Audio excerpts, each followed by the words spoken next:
first son is accused of lying on a federal form, saying he was not on drugs when he bought a gun in 2018. Fox's Rebecca Castor has the latest from Washington. Hunter Biden arriving at the federal courthouse in Wilmington, Delaware, hand in hand with his wife, Melissa.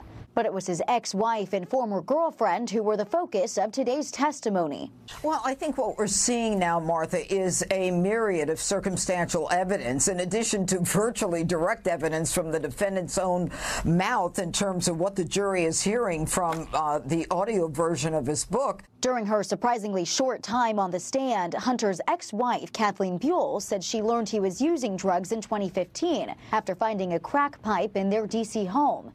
After confronting Hunter, Buell said he admitted to smoking crack. She, along with her kids, from time to time would find actual crack pipes and other drug paraphernalia in the bags of Hunter Biden and other of his accessories. The prosecution's next witness, Hunter's ex-girlfriend Zoe Keaston, discussed Hunter's wild behavior during drug binges, recalling on one occasion when he was smoking crack every 20 minutes.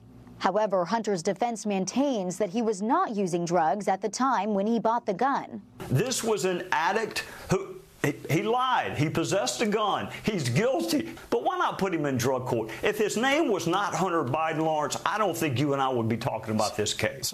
First Lady Jill Biden also in court again today, supporting her stepson before she travels to France to join the president.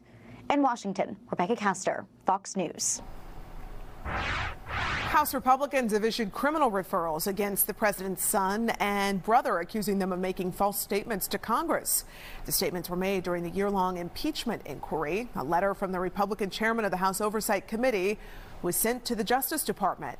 The chairman is recommending both Hunter and James Biden face prosecution.